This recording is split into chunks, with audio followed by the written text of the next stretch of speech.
Welcome, welcome, welcome. We saw the greatest football game of all time last night. It couldn't have been better. The Bevelist of Conways. Dude, if you don't like that, I don't trust you as a human being. Like, if you would prefer to see that game inside, there needs to be something. Like, you need to be on a watch list. The best part was that the field was clear and green. 10 minutes. A little bit of snow. 10 minutes later, it was cocaine all over the place. Well, no, it didn't look like cocaine. It looked like slushy. Like I wanted flakes. Big flakes. I wanted to eat that snow. Flakes. If it weren't for the fact that it was like probably, Cleveland snow, not high on the list of snows that I want to eat. But Mike Tomlin didn't stop him. Nah. He was out there getting a piece. It looked like he was trying really hard not to wipe it off his beard. Like he wanted to. Yeah. He wanted to look hard. Yeah. Then he was like, "Yeah, let me get a little bit of that." A little taste. Yep. Little taste. That was unbelievable. Everything about that game. I mean, from Jameis Winston coming out and being like, the horse is getting prepared. And the smile he had Oh. when she was like, "Is it going to be hard to throw in this game today?" Yeah. He was like, "I'm just so thankful the Lord has blessed me to be able to play football in the snow." and then he remembered the name of the stadium and everything. Like, he clearly looked over and saw a sign. Did he? He called it the name of the field. Yeah, he was like Highland Park Bank Field. like, what? I didn't even know it was called that. Yeah, nobody knows it. Dude, that guy is good for the league. I mean, honestly, what a cleanup job. The NFL should pay Jameis Winston a lot of money for the cleanup job he's doing. I don't mean on the field. I mean like just from a branding standpoint. It's just like, why? Just do this earlier. You have at least 5 wins right now. I'm not even talking about the wins and losses. It's just What I'm talking about is having a guy with everything that he had swirling around him, and nobody wanted the Browns to win ever. Like, people were just like, if they die, they die, and then it turns into a thing where everybody's like rallying around the Browns because Jameis Winston's electric. Electric. He's and electric. Then how fast it changes, because everyone was not happy when he was being godly and sticking up for Deshaun and saying the right thing when all that stuff happened. Whoa. A lot of people were on his neck for that. Well, including me. Because it makes sense. Do you know what mutually exclusive means? I got a soundboard now. I'm gonna wear that button out with you. Because you can be electric and then have one bad presser. That's a presser he wants back. He probably doesn't want it back, but I would want that presser back. I love Jameis. I love Jameis too. I love Jameis too. I love God. Hey, you see, he gives it up to God, and good things happen. Dude, telling they're you, 3-8.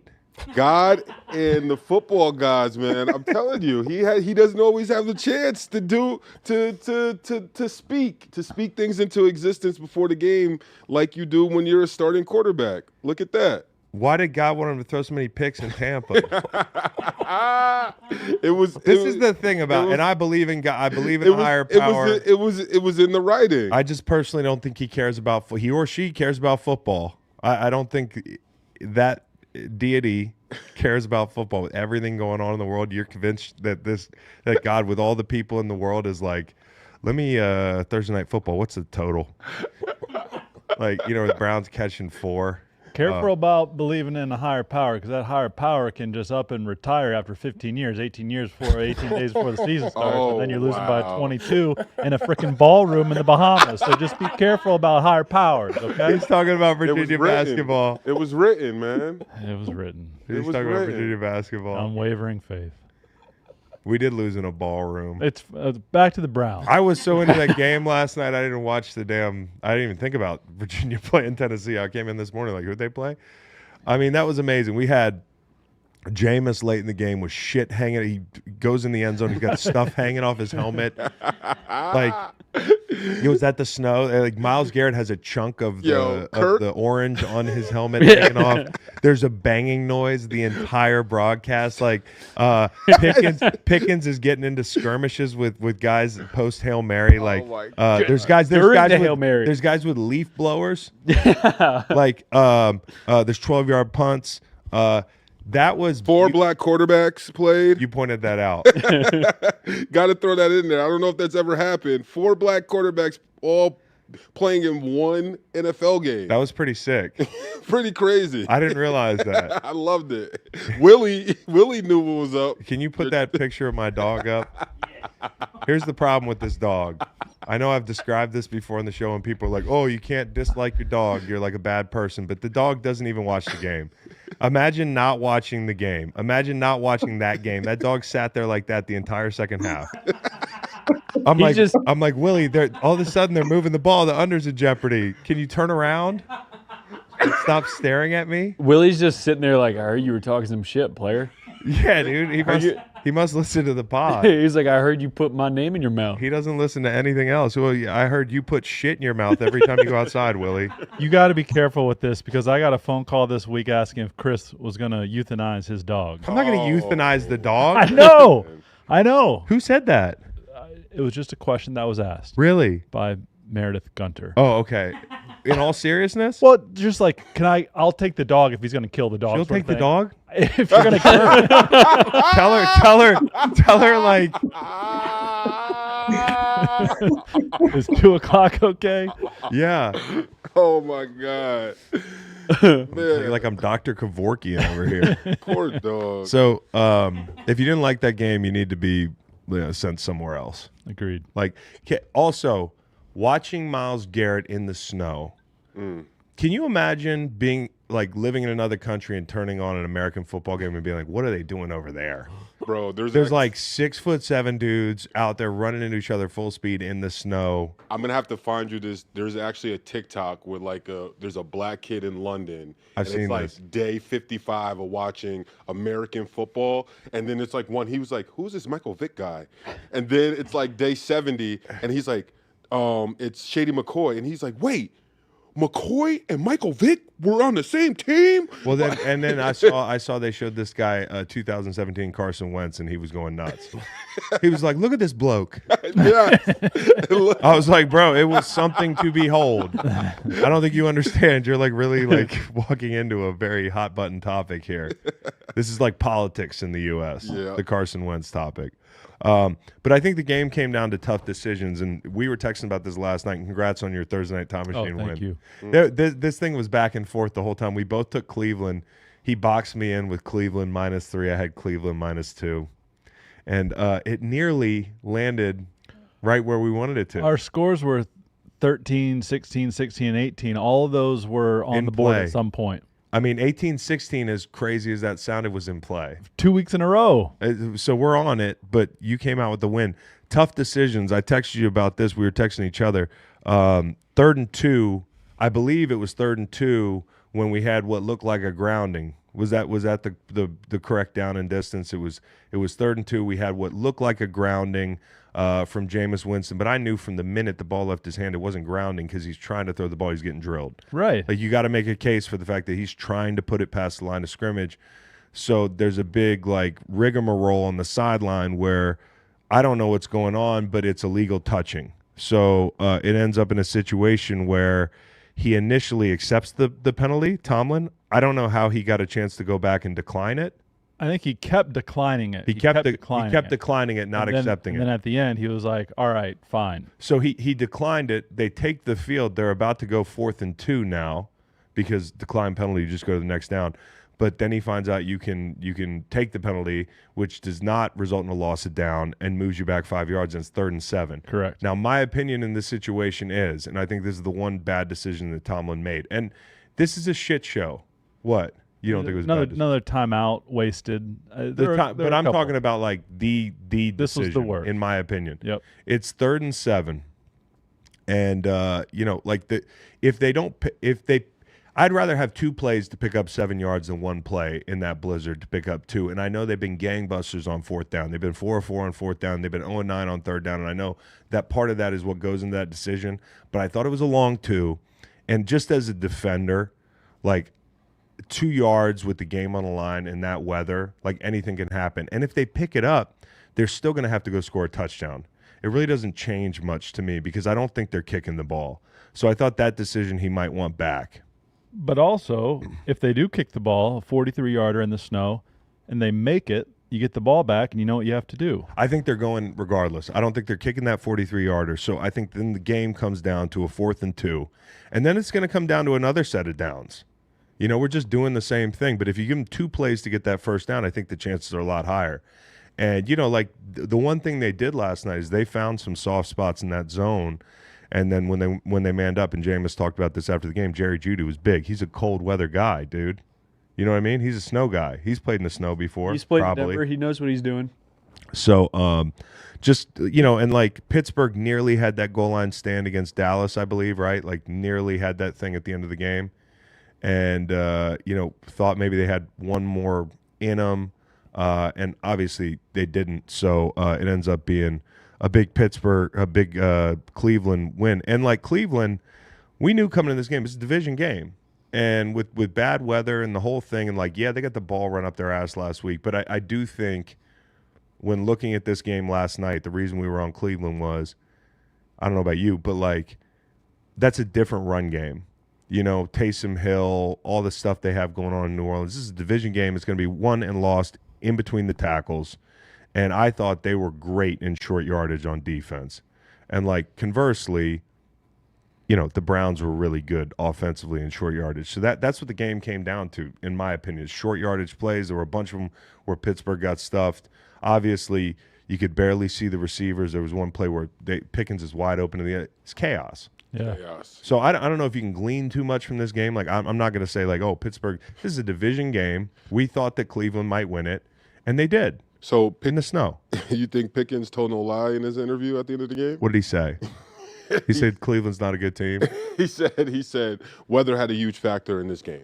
I mean, it did, especially when you're the team that can take shots, and they still hit shots in that weather. The Cleveland secondary looked quite leaky at the beginning of the game. Leaky. And they still hit some shots in the snow. So, like, sometimes you can come out of a game like this, and Pickens can say they're not a good team, and, like, he can sound bitter, but he's telling the truth. They're not a good team. Mm-hmm.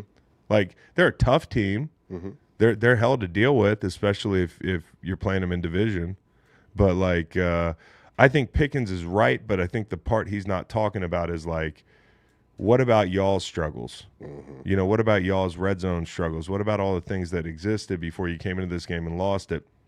I think, you know, to be fair to Pittsburgh, they've had an incredible year, and they will be a tough out in the playoffs, but you can't put them in the class of a couple of these other teams in the AFC because of their inability to finish in the red zone, in my opinion.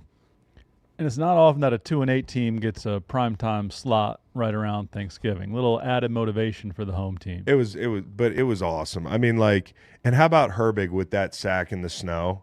That would have been, you know, if you look back at your career, you got some favorite plays you made. Like, that would have been one of his favorite plays had they held on and won that game. Like, that was amazing. And they got almost through the whole game without Ifedi ruining the game, the tackles ruining the game, and it was that close. So, you know who else is going to remember a play is Blake Whiteheart with a big catch, and he'll get to show his kids and grandkids the TV copy where Al Michaels says, Njoku, yeah, with the big catch. My favorite. Meanwhile, my favorite was at the end of the game where Al Michaels was like, "Look at these fans.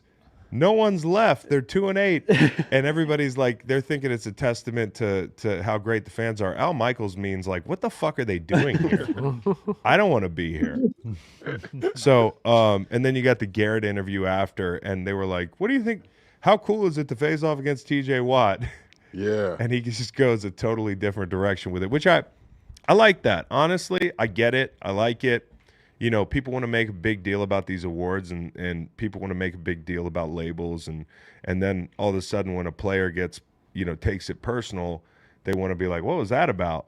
But I get it. Like, you want to be the best, and he has a great argument for being the best. I always talk about this. Like, I think TJ Watt is like a great football player. He might be the best football player on defense, but when it comes to a pass rusher that just can ruin a game, and you have to game plan around a great deal, it's Myles Garrett. And like, watch him down in and down out. I don't think he gets a clean rush more than like once a quarter, and he ends up with a 3-piece in that game, you know, in the snow. So just incredible, just an incredible.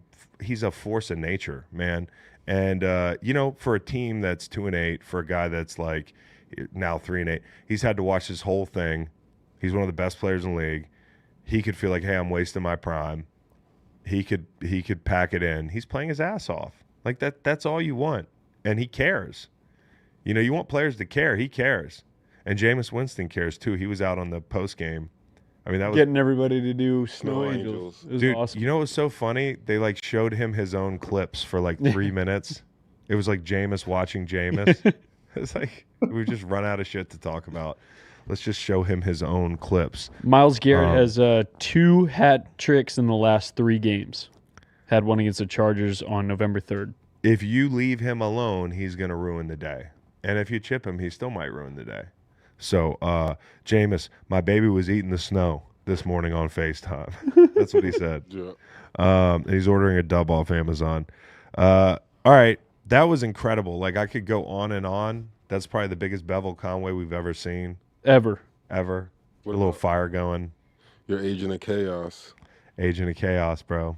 I love him. What did he wasn't into it with the fans though. No, bro, he just wasn't paying attention to the Hail Mary. He was literally locked on to Newsom's Newsom's face mask and helmet all the way through the end zone. It wasn't even like he was attempting to get like a pass interference. It was like I want to slam your head into the stand. Go through a motherfucker's face.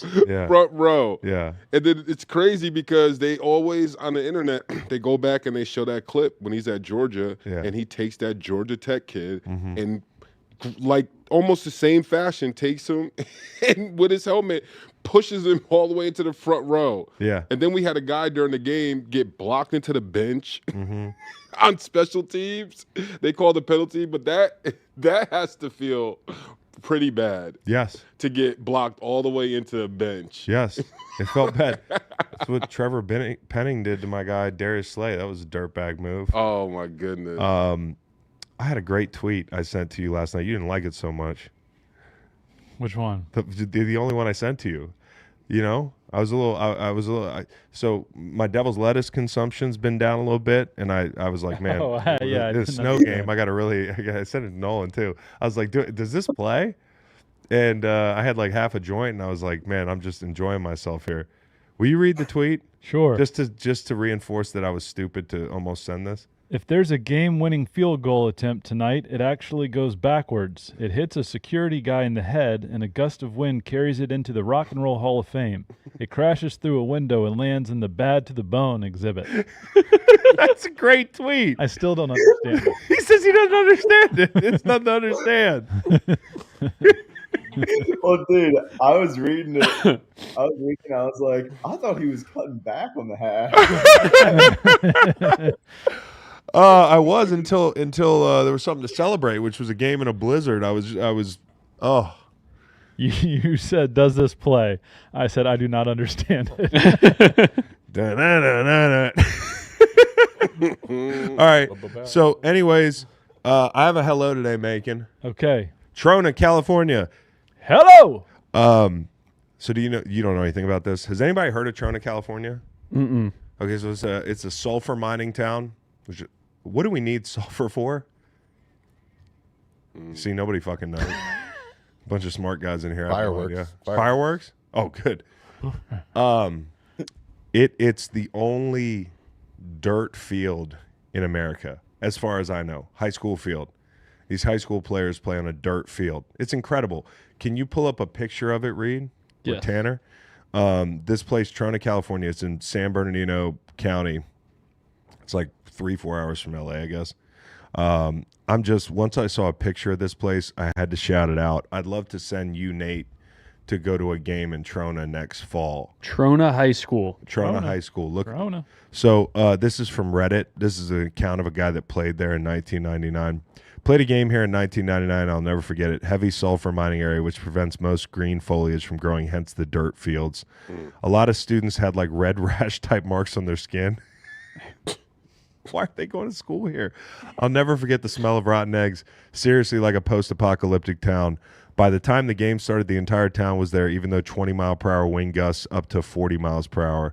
Because the field was dirt, they had They had us using a rubber football as the leather one would get torn up on the dirt and rock field, much like my arms and legs did that day. We didn't know it was a dirt field, and Under Armour wasn't a thing yet. Rubber ball was lighter than a leather ball, so you couldn't pass or kick with the wind, punt -3 yards. I don't remember the score, but we lost badly, and we couldn't wait to get home to L.A., which was 4 hours away. Don't ever go to Trona. When you look up Trona in Wikipedia, it says Trona is known for its isolation and desolation. This place sounds absurd. It sounds like Mad Max, honestly. And there's kids. Shit, it looks like Mad Max when you look at it Google Maps. It's near Fish Rocks. It has a baseball field, too, also dirt. This is an incredible deal, dude. I want to send Dr. Fax there on like a fax mission. Would you go? Oh, this is... I want to go to the what is it? The Alaska football field, too? The one that's like on the side of the water? Is yeah. Probably a lot prettier. It looks unbelievable. We'll send you here, too. Yeah, we could do the same trip. Uh-huh. You said this is in Cali? Shout out to these kids, man. They got to have the best home field advantage in America. These have got to be the toughest kids in America. I see you, Trona. Can I talk about sulfur for a second? Yeah, sure. I was looking up some stuff, too. It's the third most abundant mineral in the body after calcium and phosphorus. Mm-hmm. It's needed for building and repairing DNA, protein production, metabolism, tissue health, and gene expression. Some foods rich in sulfur include garlic, onion, and broccoli. What about eggs? You would think. Why not? Because it just smell like sulfur? Onions?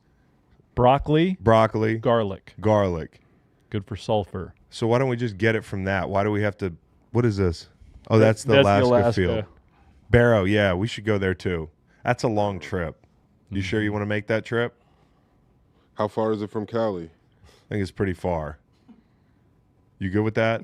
Like a Hawaii situation. It's kind of like a Hawaii situation. Yeah. That is long. I don't believe there are any field goal posts on that field there. It's right on the Arctic Ocean. Oh, so wow. Going for two. Wait, what do you mean? There's no field goal posts? Oh. It doesn't look like it in that picture. No, there on are. the Reddit. It's a little tractor. Oh, so they tractor them out? Tractor them out, yeah, it looks like. There's not one on this side. There's some tough-ass kids out there, Yeah. right? Yeah. Hell yeah. My goodness, they're playing. And they said there's rocks on this field, like a ton of rocks. They said the students had rashes.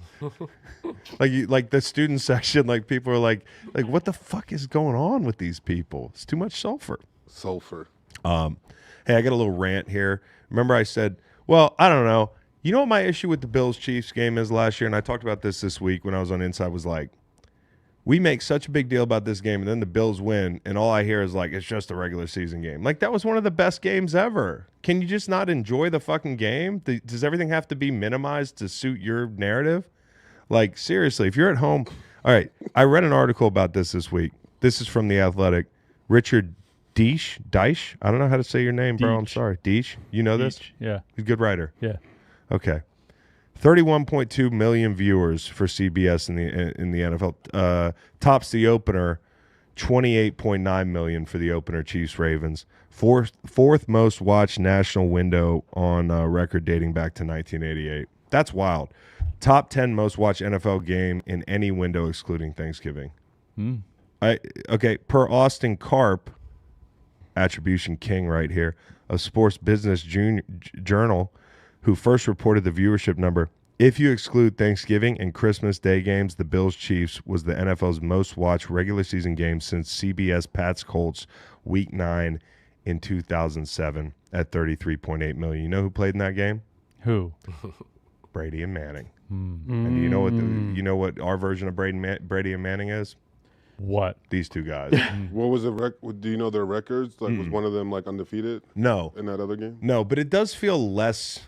This year, it feels less impressive to be undefeated.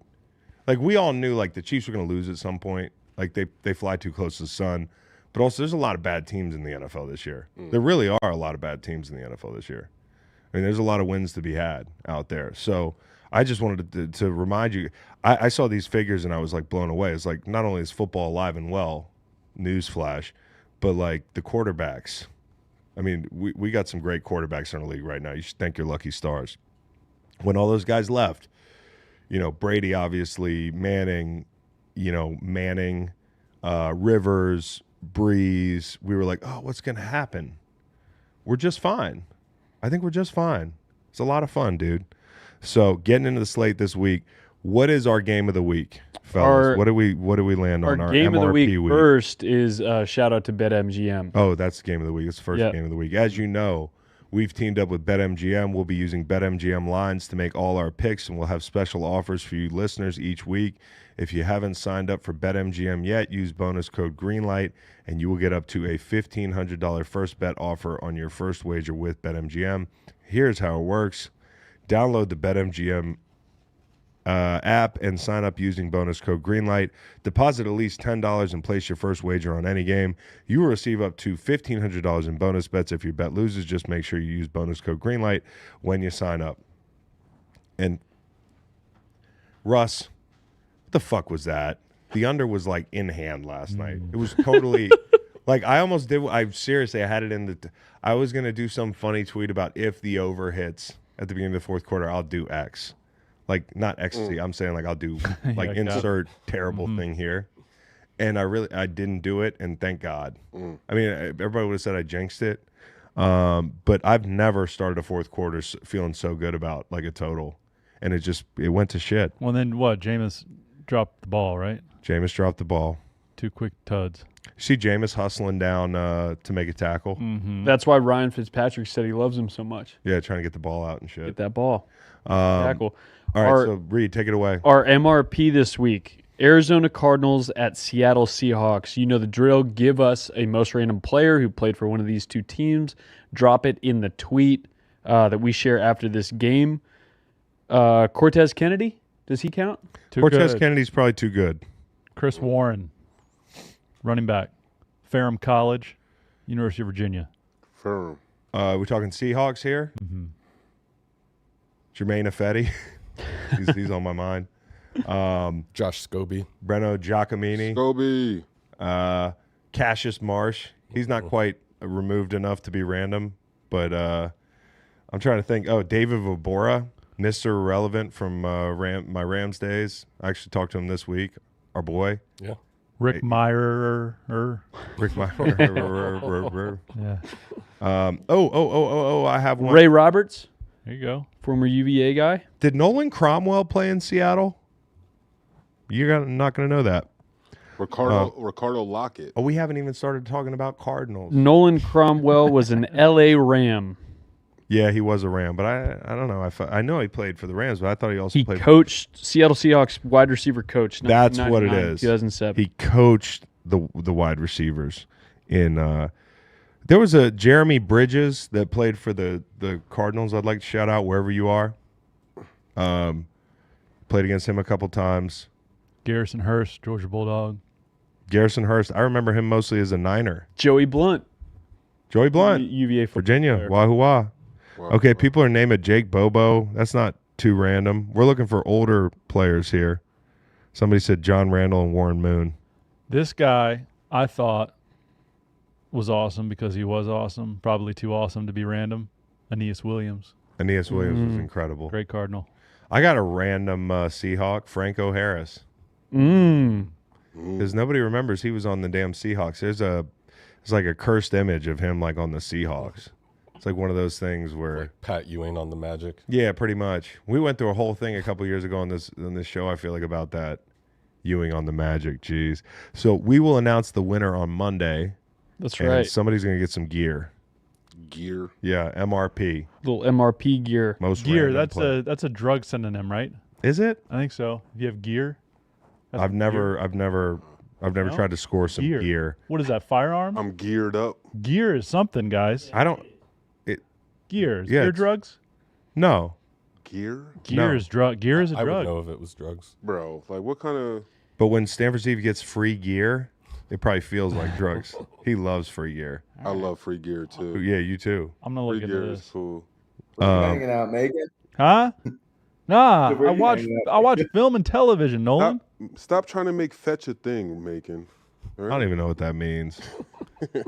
So we're gonna start with that game, eh? Seahawks. Cardinals, Seahawks. That's right. All right. So I read this on Reddit, so don't blame me if it's wrong. Reddit. This is wild. With a Seattle win and a Rams loss, the Seahawks would jump to number 3 in the NFC standings. I think so. They just lost 5 of 6. That's crazy. Because This season, the NFC West is drunk. Seriously. And then with a Seattle loss and a San Francisco win and a Chicago win and a Tampa Bay win, the Seahawks can end up as the 12th seed in the NFC. So, there's a lot riding on this game. I mean, totally. Seahawks just lost a ton of games. They find a way to win last week, and now they got a shot to compete for the division if they can find a way on Sunday. These teams play twice in 3 weeks, I believe, which is a very unique situation. Happens from time to time. I wonder if it matters. I wonder if coaches hold a lot back. If you're gonna play a team 2 times in a month or 3 weeks. So I wonder how that affects game planning. I really do. I'd have to ask a coach. But can you afford to hold anything back right now when it's I'm not saying hold anything back, but I'm saying maybe you do. You have 2 game plans. Yeah. You might, or maybe you bring your best game plan and you have a game plan B that you hope to go to off of it. Yeah. Say you run the ball, to put it very basically. You run the ball a lot this week, then you go play action next time. I think it is interesting to see the gamesmanship between these 2 coaches. One coach is a rookie coach. Gannon's been at it for a couple years now. Gannon. But that's on your board too. I think what's cool is the Cardinals have a chance to prove they're built for late in the season here. They're coming off a bye. That's the whole thing. It's Cliff Kingsbury's still being asked about it in Washington. So they have a reputation. Kyler has a reputation. I don't particularly buy into that. I think that they're going to be fine down the stretch because they have James Conner.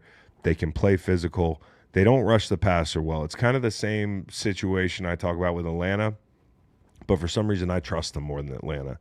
The only problem is when you play Geno, do you remember what happened when Geno played Atlanta?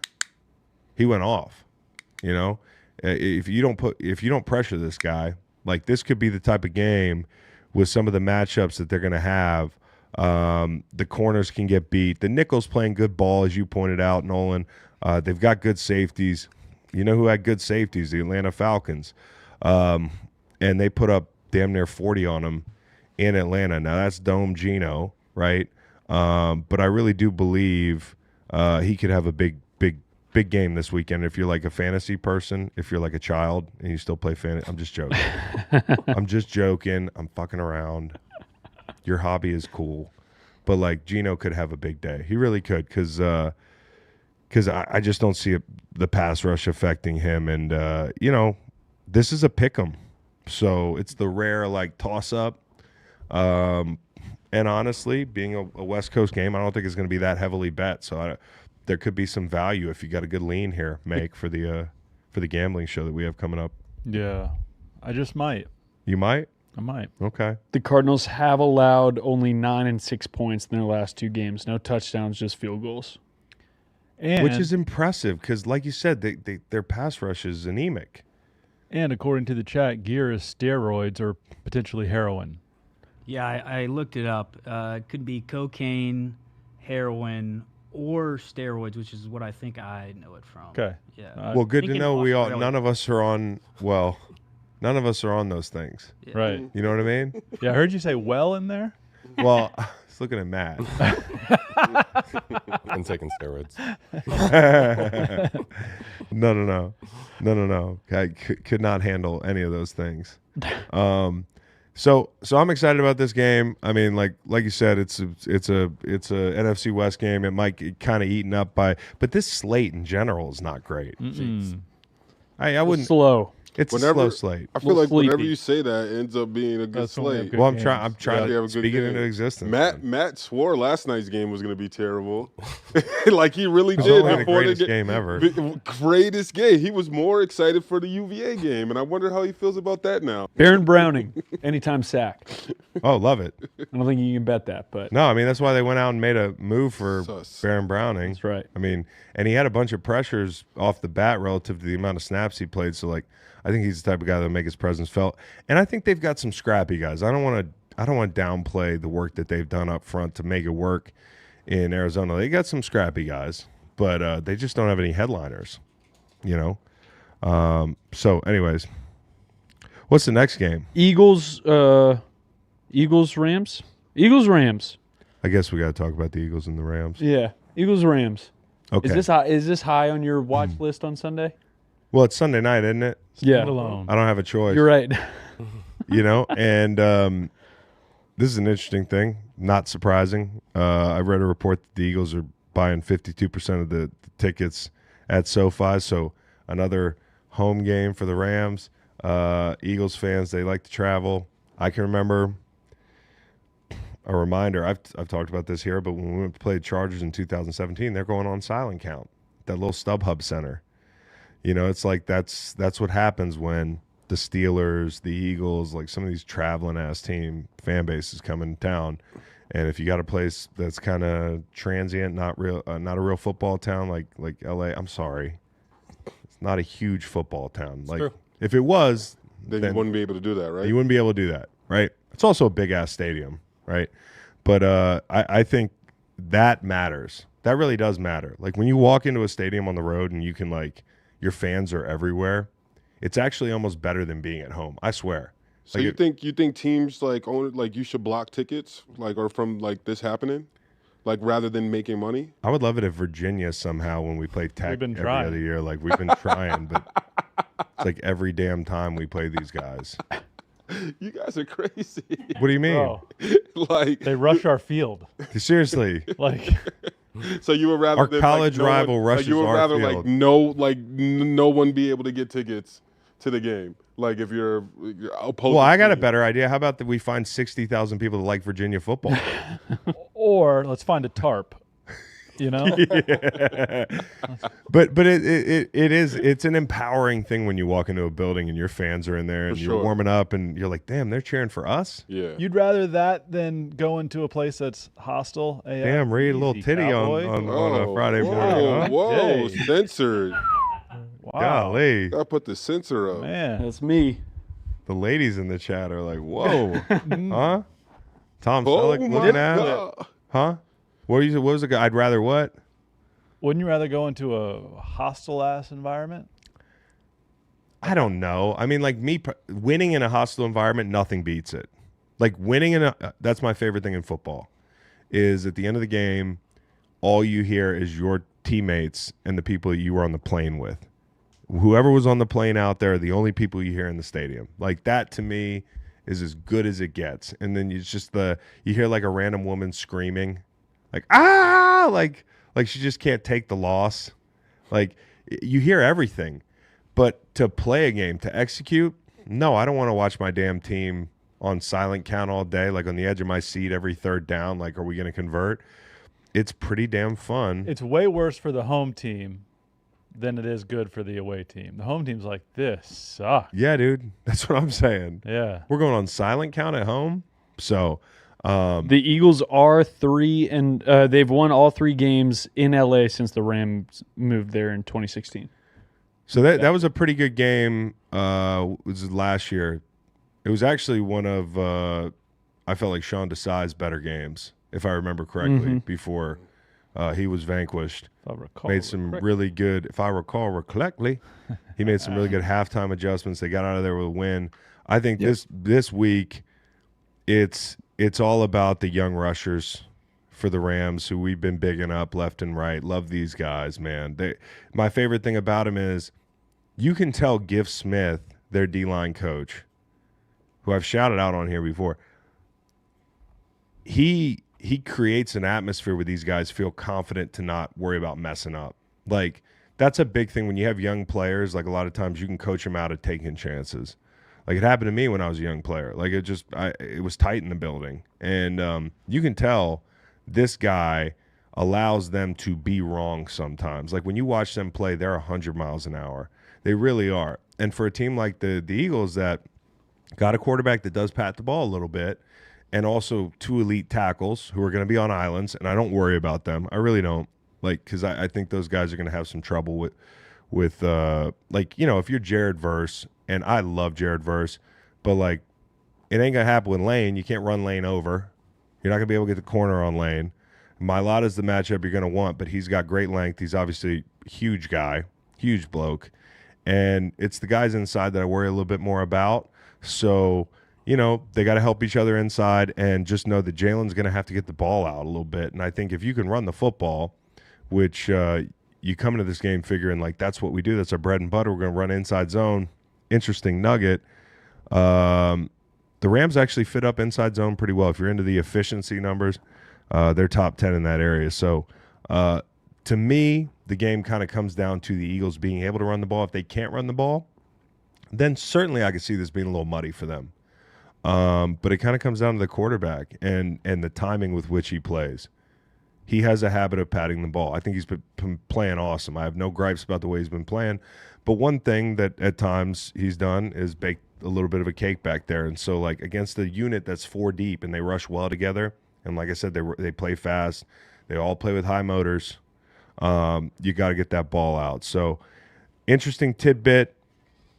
Rams play action pass, really explosive. The Eagles are number 1 in play action pass defensively this year in EPA per play, which shocked me. And I think this is that type of game where you got to trust the front to take care of the run game. You got to say to those guys, like, listen, we are not going to trigger fast against this group. Second level, we can't trigger fast. We can't get suckered into this thing and have, Puka Nacua riding wide. Right. Timeout. Hold on. We can't have Puka Nacua running butt naked through the second level of our defense. Good. Because guys are triggering on the run. The front has to take care of that. I want to see, Jalen Carter build on last week's performance. He's been doing it all year off and on. I want to see it. And I said last week, I want to see him do it all the time. It's the coach thing where it's like, I've seen you do it once. Now I got to see you do it every time, which is like the oh shit moment when you make a good play. Mm-hmm. And the coach is like, all right, now you got to do it again. And he's been stringing together games like this all year. And I he played every snap last week. I wondered aloud if it was conditioning, and I had people telling me, it can't be conditioning. He played every snap. There's a difference between playing every snap and playing every snap like your hair's on fire. I'm just telling you, there is a difference, and I think he's on his way there. We get there, this guy's going to be one of the best in the league. He really flashes like one of the best in the league. So I think that's what it comes down to. Stafford will be looking at the backers in the middle of the field and play action pass, particularly Nakobe Dean, who's played really well, but I think you displace him a little bit.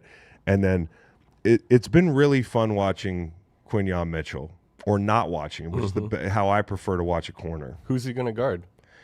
Probably Cooper Kupp, I would think. Mm-hmm. But take your pick, whoever you. Guantanamo Bay. I think these matchups in the secondary are going to be a lot of fun to watch for the Eagles. This is a really good group outside. It's a great coordinator. It's a great quarterback. But he's also a quarterback that can throw you the ball. I mean, he's been throwing people the ball. So when he throws it to you, you catch the damn ball. On the road, you can't miss your opportunities to make turnovers. Like Cincinnati the other night, you had one big opportunity for a pick at the end of that game. On the Mike Hilton eventual, it would have been a pick 6. You can't drop those. So we got to catch the ball. Multi-sack Take game advantage. Coming for Carter soon. You think? I think so. And you know what? That's why we don't get obsessed with sack numbers. Yeah. Watch him play. Very disruptive. He is, and that's what I mean. He's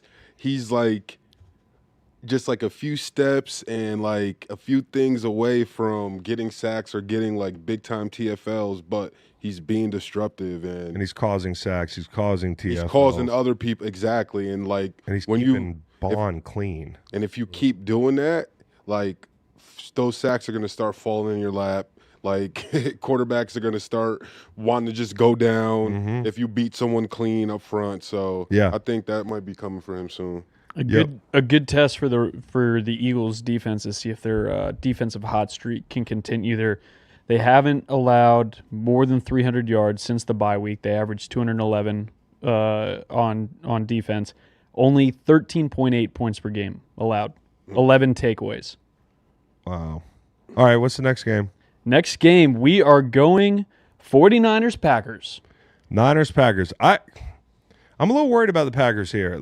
I really am, because it just – and I don't know what the from a gambling standpoint, I don't know how public the Packers play is. Very.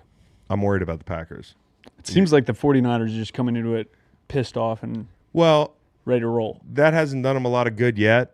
just being mad. They got to execute. And honestly, they have executed pretty good. Like, this is pretty damn interesting.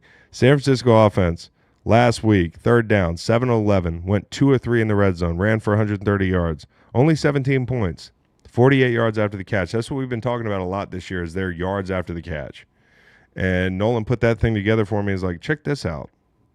How do you have these numbers and score 17 points? I know there's other factors than just these numbers, but like there's still an offense that can execute.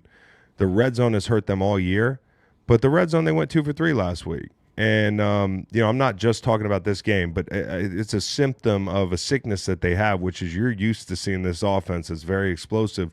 They don't have all their playmakers out there. They haven't been out there at the same time all season, right? Like they've just taken turns getting hurt and being off the field, and you're trying to bring Pearsall along, and he looks great. And Juwan Jennings has been, a guy that I have a lot of respect for, has stepped up big, like one of the most underrated players in the NFL.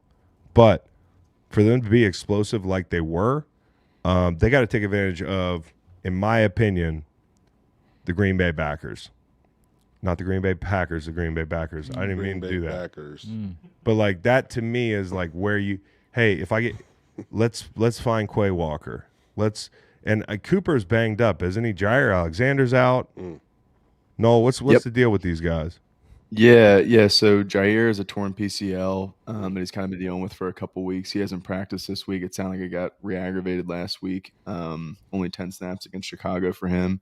And then Cooper was limited on Wednesday with a hamstring, and then he was downgraded.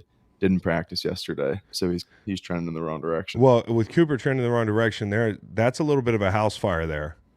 If your linebacking core, and although they have not been explosive, they have not been the same team, but like if your backers are now, if you were playing devil's advocate here and you were like, well, Chris, last week Seattle, a team who famously has had trouble at that position all season long, held them to X amount of points. Like I do think though that the Packers in this situation have to be wary of San Francisco having a day offensively and getting back on track a little bit.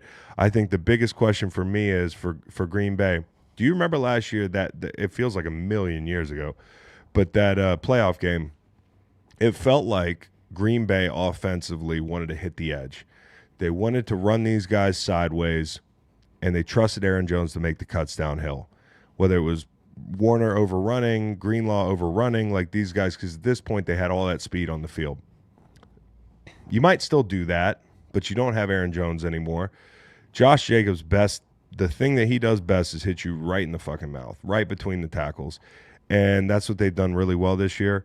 And I think that's what you might see this week. I mean, like more so than the outside stuff. I think they can probably still do that. But if they can get him inside with the injuries that San Francisco's had, with the tackle play, quite frankly, it's just not the same group. It's not the same group in that interior. And I'm including the linebackers. And Fred Warner's amazing, but he can't do it all. And to Jordan Love, like he's used to this defense in practice, right? Like it's the same scheme. The Halfley scheme, not the same, it's similar scheme, right? From a coverage standpoint, all that stuff. But what he's not used to seeing is Fred Warner in the middle of the field every day. And so that's the one thing that, in my opinion, can lose this game for you is Jordan Love turning the ball over. Jordan Love has been more turnover prone this year, and I feel like at times when he lets the ball go over the middle of the field, he might not see Fred Warner. And that's the hazard this week. You got to stay out of that trap. But I think if they can run the football, which I think they can, like it's going to be fun seeing Reed and Lenore. That's going to be a great matchup. But overall, I think it's just about the run game. Well, I got questions for Nolan because we got Purdy, Kittle, Trent Williams, and Nick Bosa either missing Thursday practice or extremely limited. What's the update? Yeah, all banged up. So Bosa and Kevin Givens, to Chris's point with the D-line, both those guys have been DNPs through Thursday. Trent as well hasn't practiced. And then Kittle and Purdy limited. But obviously Purdy with being that shoulder, it's definitely an area of concern for them. Dude, I didn't. This could be a high-scoring ball game. I keep giving you. Bro, I can't catch you. I can't catch you. It's okay. You can say whatever you want. We do a gambling show after this every week, and like we've moved the schedule around year to year. And then like this year, we're kind of liking this schedule where we do this show and then we do the gambling show right after. But I feel like we talk. You're taking my plays, I'm taking your plays. Yeah, last 3 weeks I'm 3-10-2, so you're going to be just fine. Don't worry about it. That's a pretty good self-deprecation there for you. I guess my question is, could the Packers backers be sackers, or is that quackers? Oh, that was the whitest joke I've ever heard. That was Wow. I didn't. Great execution. Once I got to quackers, I knew I had something. Couldn't. There you go. That was funnier than the. Oh the my Ryan. God! Hit the OMG button. Dude, they gave me a soundboard, and some people on here might not like it because they're like, "Oh, I'm listening to a podcast, not the radio. I'm all highbrow and shit." But I'm gonna be like AM radio and this motherfucker with my man. soundboard, dude. Best Oh, radio look at show that! soundboards. Look at this one. I hope it's the one I think it is. Perfect. Yeah, perfect. Hit the cannon. Where's the cannon? You got Next cannon on here? page, there's different pages. I don't know if I don't Cannon think you made put it cannon, on there. but I'm gonna put cannon on there. Yeah, Or but- damn, son. This is my How'd favorite you get one. This Yeah. one. You know this is my favorite one. Yeah. Yeah. All right, so Real fast, Brock Purdy has made 37 career starts. He's only been listed as the underdog once prior to this game. This is his second game being listed as the underdog. He went 31 straight games being listed as the favorite. So this is where it gets real for this group in San Francisco. I think, like, obviously in a situation like this where you're just so used to, like, hey, the bye week, you know, we take a shot at the bye week and we're just better. Like, you know what I mean? It's just it doesn't seem to be the same kind of year for them, and they could certainly figure some things out. But like Brandon Ayuk, I know he started slow earlier this year, coming off a holdout and all that stuff, but like the guy matters. He sure has proved his value, and he sure has proved himself right for getting the contract. You brought that up immediately after he got hurt. It's like, right, he was right. Man, thank God. Seriously. Because he might be like an afterthought, like right now, if he didn't get that contract. Yep. And just one betting note on this game. Yesterday, the public money was all over Green Bay when the spread was -1.5, -2. But now that it's moved to 3, the betting is about even. Okay. Okay. Real fast, some flex news. The Week 16 Broncos Chargers game will be moved to Thursday night, and the Browns Bengals matchup will be played on Sunday. Thank God. They can do that? They can do that? That's what I wanted Wait, to they They can know. move days? That's what I wanted. What? Like, yeah, as a play, like See, they're trying to ruin my bet. Bro, you They're gotta trying be able to plan for ruin that. my that's what I wanted Bet. to know. Like, as a player, Are you sure about that? Are you That's sure about that? Adam Schefter. Yeah. My kids love saying bruh. We'll have like just a real quick, Luke came home from school the other day with rug burn on his forehead. I asked him what happened. He goes, I was dancing. He goes, everybody loved it. I was I was like, what, you have a fucking cardboard box, son? You a fucking break dancer now? What is this He's shit? doing the ray gun. Yeah, he was doing the ray gun. But my favorite part was like everybody loved it. And I can see that. All right. What's the next game? The first ever Thursday Night Football flex. Wow. Yeah, see, that's why I. That is Just brutal. making up the rules. Wait. Who, And that's where's- tough for coaches. where's the That's game tough at? for players. It's in SoFi. damn it. Week 16, only 4 weeks away. This is not good for my bet. No, if it is it not. gets there. We've got to hit the Why? number before Week 16. We have Nate. 3 more Why? wins. I know. Because we have to travel on a short week to play that game. That's not Okay, that's I'm not just trying good. to think about something. I'm trying to go, but then you have more time. Who do you play next week? You, the Broncos. At Cincy. You're gonna want more time. No. I'm just trying to bright side you, bro. I 3 more wins. Let's go, Broncos. that's tough. The way Bo Nix played last week, bro. Ooh. Speaking of that, they're on Swing. Denver's on a bye. No, they play. Who are they playing? We play the Raiders. Oh yeah, they're in our basically our Yeah, flyover They're game. on a bye. Yep. Yeah. no, chill. Don't do all We that. need a win. Don't do all that. Can you Yeah, pull up yeah. the bye week teams, by the way? A lot of them. Yeah, there's a lot of them. I wanted you guys to rank the buildings you'd most and least want to be in for the bye week this week. Atlanta, Buffalo, Cincy, New Orleans, New York Jets, Jacksonville. Okay. Least. Number one, you want to be in Buffalo, obviously, Yes. right? You can go to Toronto, have a good time. You can go wherever you want. Everybody's happy. Now, the rest of these... I think number two is New Orleans. I agree. Because you got Rizzy, you got 2-0 vibes, 2-0. Jambalaya. Yeah. You don't have to go anywhere for the bye week. Mm-hmm.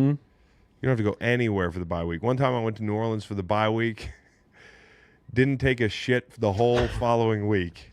Seriously, 6-7 days. What the fuck? Went out and balled out, dude. Full of New Orleans food, dude. Seriously, that place stays with you. So you got to be careful partying in New Orleans on a bye week. That's number two for me. Buffalo, New Orleans. And then this is the tough one. What's number three? It's got to be Atlanta. It's got to be Atlanta, but you just got throttled by God's team. I would say it's not going to be popular. I say Cincinnati because you're in that building. You're like, this is our last shot. Everybody knows the drill. Everybody's got to lock in. You know what? Like I might rather be Cincinnati than Atlanta. Because Atlanta, like, what you're sitting there like, oh fuck, you kind of pins and needles. Kind of what you're sitting there like. Yeah. No, I'm kind of sitting there like a division leader. Yeah. If I'm in Cincy, I'm depressed. You are depressed, but there's nothing like saying let's go on a run. Like right. it's very Why not stressful. us? That's what you said the last 3 weeks. Let's go on a run. Let's go on a run. Let's go on a run. Over and over again. But definitely it comes down to New York and Jacksonville for last. And I got to say, I'd rather be in Jacksonville. 100%. Better because weather. It's warm. Weather. Just weather. That's it. You can go down to landing. Bro, there's no landing anymore. I know. They're rebuilding it. Like Fax said last week, when your Mykonos trip can be planned. Exactly. And in New York, it's like, it could be me next. Right. It's like a little finger situation. Yeah. But on the bright side, for your travel after the season, Lord Baelish under center. You have more choices and easier access to go anywhere from New York airports versus Florida airports. So that's a little. That's true. Like if you're thinking like that. Guess the current temperature in Jacksonville closest to the degrees gets $10 from 63. 63. It's probably around 58. 58. 67. 67. 57. 57. Just leave Tanner out. This is too many people. Kingston just took your $10. 55 degrees right now. Oh, damn. Yeah, but it's like a nice crisp cold. Yeah, you know? sun's out. Near the water cold. All right, so what's the next game? Next game, Vikings Bears. Oh, and guys, if you're in the NFC, if you're in the chat right now, the little thumbs up button, make sure you guys hit that to help the algorithm out. Yeah, help us out. Throw us a like. Do that. I need to do that. I'm in the chat. I'm in the chat. Yeah, hey, a live show and it helps out. This is for YouTube viewers. So why don't y'all intermittently answer or call out some of these chat questions or comments? Well, just to reinforce that everyone's roasting your collar. Like, who cares? What's wrong with my collar? I'm sitting back in my chair. They said it looks like behind your neck. It looks like I don't wear collars a lot. A football neck. I mean, who cares? Hey, we've got to shout out the boys. Bussin' with the boys is in the chat right now. Hold on. Are they? Yeah. Pop a button for. Shout out to the boys. I'm gonna give you a little taco meat. Yeah. That's how I'm gonna do the rest of this show, because you guys are making fun of me for dressing up for once. I almost put like 2 T-shirts on this morning. I was like, let me look professional. Way to wipe the Chiron there, Tanner. That was slick. So who do you think is it? Jack in here, bussin'? You think it's Jack? What's good, Jack? We love Jack, bro. Clean it up, Chris. Andrew, you clean it up. Sitting at home eating fucking Cheetos. Also, let's blow someone's mind right now. Jorge didn't realize he was asking if this is a pre-recorded show or if it's live. Oh, it's not pre-recorded. Everyone was trashing him for not realizing it was live. And he said I can talk to 2-time Super Bowl champ Chris Long. Live. You can talk to me through the chat. Hold on a minute. How can we prove that it's live? I think. Well, I think we just. did. In the Damn, Chris. What? That's what George said. What's up? It's Jorge. Not Vikings, always. Vikings, Bears, Vikings, Bears. Vikings, Bears. Let me listen. I think Jalen Johnson on Jefferson is going to be fun. I think Minnesota has trouble in the middle of the field. I think Caleb could have a better day. I liked what I saw from Thomas Brown and Caleb. We're going to be like, too much collarbone now, Chris. You know, can't fucking win with y'all. But I think Caleb's going to have a better day if they can just handle the onslaught of blitz. Like if they can pick up the blitz and have answers, which I think is interesting because a lot of times, you know, two coordinators play, you know, drawn from the same playbook. You might have more of a lean on what you do on first and second down. But I think one of the biggest things that shows up is like how a coordinator handles the blitz, like how you go through the game plan and say, these are our hots. This is what we anticipate seeing. This is what we want to run in these situations. I think Thomas Brown is probably going to bed Saturday night like, this is the game of my life. Like, this is a great opportunity for me. This is a great opportunity for Caleb Williams, a great opportunity for the Bears. This season it's getting away from them. And we said this earlier this season. They're going to come out in the second half and they're going to strength the schedule is going to get tough and we'll see who they are. And last week I thought they did everything in their power to win that game. Like it comes down to a kick. I thought they should be commended, the football players on that team, on how they played. And so it was a step in the right direction. It is on them not to get discouraged. It is on them not to get discouraged and come out this week and say, it's a division game. Look at that game on Thursday night. Right? Right. Look no further. You know, if I'm Matt Eberflus, that's what I'm saying. Guys, it's Sam Darnold. Yeah, You know, but if I'm in that locker room, I'm not listening to no Matt Eberflus. No, I'm anymore. not. I don't know if I am either. Last week, I think they stopped listening a while You know ago. what I'm worried about? I'm worried about Caleb Williams in the cold. It's starting to get cold in Chicago. We seen the cold weather game last night, and I don't want to call the kid soft. I don't think he's soft, but I just think I've been in Chicago, and that wind, and it's a different type of cold, and I just feel like if you're not used to it, I think that affects quarterbacks, like your hands getting cold, Yeah. and little things like that you just might not have had a chance to play. That's in an those type interesting of, one. like weather. Because we talked about this, like one of the biggest concerns about Caleb going to Chicago was going to be this time of year. Mm-hmm. The man And- is from D.C. now. I know he is, Played at Gonzaga. but this is Chicago. last week he had. We are from a DC climate, But, and like- let me tell you, when I went out to St. Yeah. Louis, it's different. It's different. And we played inside, but like when we were out on the practice field, like that wind gets to whipping, and you know, And that was, 4 years ago he was at Gonzaga? you know how when you Right. move somewhere, like when you snowbird, well, you haven't done that. I haven't left But- the county in 7 years, I know. 6 years. Really? Oh, no. Went to the beach. Have you gone anywhere other than like a family trip in 6 years? Mm-mm. Really? Wow. 5 years. Sorry. Orange Bowl 2019. That was the last time you left for like recreational reasons. Yeah. You're saying your family trips to the beach are not recreation. I thought you went to see UVA play the national championship. Yeah, Wasn't- 2019. Oh, 2019. Yeah, that was a long time ago, man. Wow. Well, easy. Well, not long ago.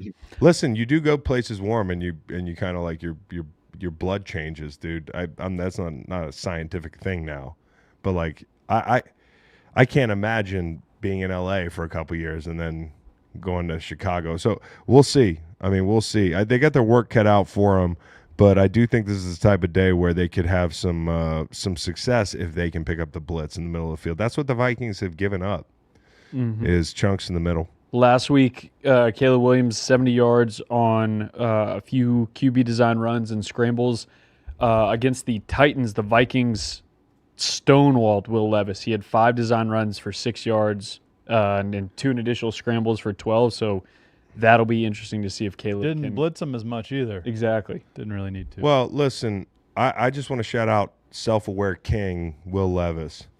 They were like, sack. how you doing? He was like, well, I haven't thrown the ball backwards lately. Mm-hmm. I was like, oh, that's awesome. Smart guy. Yeah, good. Lean into it a little bit. Smart guy. I'm not sure if Titans fans are feeling All the right, same yeah. way, but He played a lot better last week. He had a couple deep balls called back on penalties, which was unfortunate. The Titans got hammered by penalties. Obviously, this isn't a Titans breakdown, but no improvement. No, and you won't Will. get a Titans breakdown. Hell no. You will not. The Titans. I'm not working that much. Okay, it's the holiday season. I got 18 people at my house for Thanksgiving next week. Ooh, nice. Are you That should be a nice little Thanksgiving football game. Can you right? name them? First names? Do you really want me to? No. But are you gonna? They're all in-laws. Are you gonna make a kid cry again? Didn't cry? Didn't you make him cry in football last Flag year? football, Yeah, maybe. football. You know what? But I'm I also picturing? injured my shoulder playing flag football. You know what I'm picturing at your house? What? The starting scene of Home Alone, with the rich family about to get ready to go to Paris. Everyone just running around Oh yeah. in the house. And I'm gonna go to Paris. Hey, your kid, your oldest kid, Uh-huh. called me this week and On the phone. yeah, and said he wanted to play me in Madden, which I took as a great. Oh, that's pretty compliment. funny. Yeah, He came over last weekend and beat me in Madden.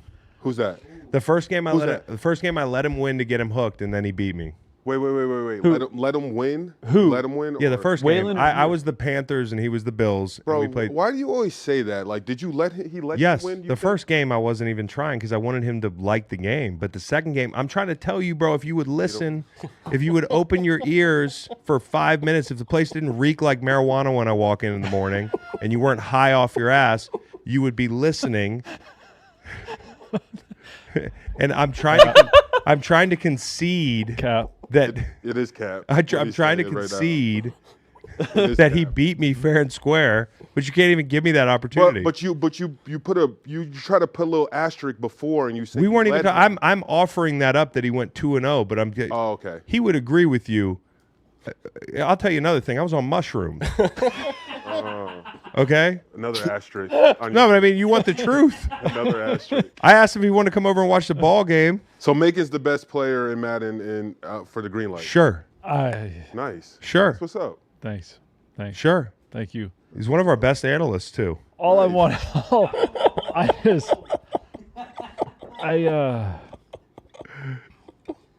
all I wanted to say was I was complimented that Waylon came up to me 2 nights ago and was like, wanted a shot at the. Waylon came up to me 2 nights ago and was like, hey, Macon said he beat you. No, Yeah. I wasn't going around town saying anything. Then how did he know? Well, all right. So I went back. See, here's what had happened. I went back into the house after the game, say bye everybody, and they were like, "Oh, rough game," because Virginia and Notre Dame were playing. I was like, well, we put on a little Madden. Hey, Greg M, suck my balls, bro. Somebody said, how'd that go? I said it went pretty well. That's all I said. Oh. I didn't say, No, this dude beat me fair and square with the damn Cowboys, bro. He was the Cowboys. I was the commies. With Dak or Cooper? He beat me. Nice. And I've been waiting for a rematch. Weren't we going to do it today? Yeah. Let's do it. Should we pause the live show? No. He was like, we should start the live show at like 11:30 and just be upstairs playing Madden. When we were younger, we used to play FIFA all the damn time. We'd play it till 2 a.m. And then my friend just disappeared. Yeah. He stopped playing me in video games. So little break for marriage and children. I know, but I'm still playing, bro. Marriage is Get some of this. still going, as are the kids. All right, let's do it. We'll go upstairs and we'll play after this. But Lions Colts. Lions Colts Ragnow versus the big guys in the middle, the big horses, Stewart and Buckner. That's going to be the key to this game. Can't wait to see this matchup. The edge guys have rushed well. I like Kwity Paye. I like Latu, the whole gang. They really did. They closed out that game last week, and I think the one-on-ones, that if they can get them, they can win them. But I think the biggest thing for me is, and Penei Sewell is a dog, so I'm not saying that Kwity Paye is going to be wearing him out, but they can win some one-on-ones. The guys inside are the ones that can wreck the game. Now, the way that the Detroit offensive line plays is probably not likely. But I love Buckner and Stewart. There is a possibility that pressure up the middle can disrupt Jared Goff's day. Colts, fifth team in the Super Bowl era to have their first 11 games decided by 10 or fewer points. Really? Is this a spot where the Lions are like, all right, dude, exhale? Dude, with all the points, you could. There's a case to be made for betting the.